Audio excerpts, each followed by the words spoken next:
Ashapura charitable trust દ્વારા શિક્ષકોની ગટ મુદ્દે કચ્છ કલેક્ટરને આવેદનપત્ર આપવામાં આવ્યું। સ્ટોરી રિપોર્ટ બાય કરણ વાઘેલા, ભુજ। હું ગજેન્દ્રસિંહ જાડેજા, પ્રમુખ આશાપુરા ચેરિટેબલ ટ્રસ્ટ।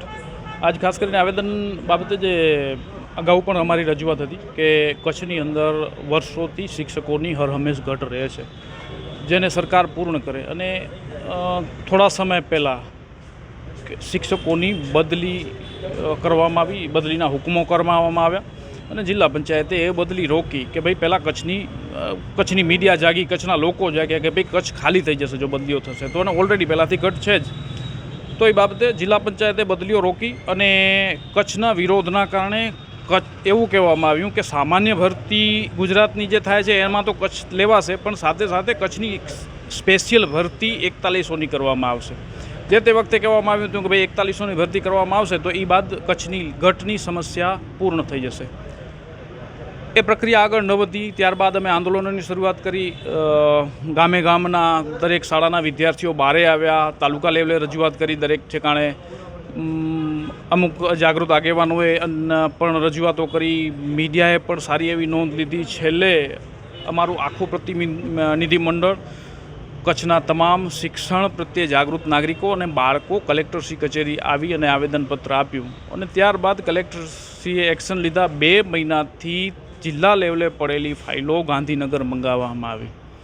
તે બાદ જે પ્રક્રિયા છે એ તો ઝડપી બની, પરંતુ હાલનો અમારો સવાલ એ છે કે 1 થી 5ની અંદર 2500ની ભરતીની કચ્છ સ્પેશિયલ ભરતી જે છે એના માટે જાહેરાત કરેલી છે અને 6 થી 8માં 1600ની જાહેરાત કરેલી છે।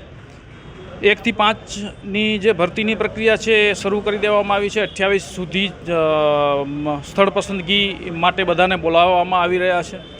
અમારો એવો અંદાજ છે કે 2500માંથી માત્ર 1100 ઉમેદવારો કચ્છમાં સ્થળ પસંદગી કરશે, બાકી જગ્યાઓ ખાલી રહેશે અને એ બાદ હાજર થવાની વાત આવશે ત્યારે માત્ર 1000 જેટલા ઉમેદવારો શિક્ષકો કચ્છની અંદર હાજર થશે અને એ પછી 6 થી 8ની જ્યારે જાહેરાત કરવામાં આવશે, જે સામાન્ય ભરતીની વાત છે, તો 100-150 ઓલરેડી 200 જેવા જે પણ અહીંયા હાજર થયેલા શિક્ષકો છે એ 6 થી 8માં વેઇટિંગ લિસ્ટ આવશે એટલે ત્યાં એ ચાલ્યા જશે, એટલે એ ઘટ વધીને 800 સુધી મતલબ એ આંકડો 800 સુધી પહોંચી આવશે અને ઘટ વધશે।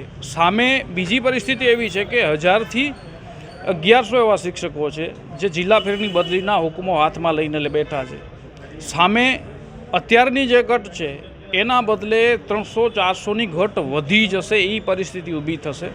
જે બાબતે અમે કલેક્ટરશ્રીને મળ્યા છીએ કે ભાઈ આ બાબતે આપ ત્વરિત એક્શન લ્યો। કચ્છ એ પાકિસ્તાનની નજીક છે, કચ્છ પાકિસ્તાનની અંદર નથી, તો કચ્છ માટે આટલો અન્યાય શું કામ? ઉદ્યોગોનો તો બધી રીતે છૂટછાટ આપવામાં આવે છે, સ્પેશિયલ નોટિફિકેશન બનાવીને કચ્છ માટે એમને વધુ વ્યવસ્થાઓ મળે, તાત્કાલિક ઔદ્યોગિક પોતાનો એકમ સ્થાપી શકે એવી વ્યવસ્થા કરવામાં આવે છે। તો શિક્ષકો માટે કેમ કચ્છ સાથે યા કચ્છના લોકો સાથે યા કચ્છના બાળકો સાથે અન્યાય થઈ રહ્યો છે?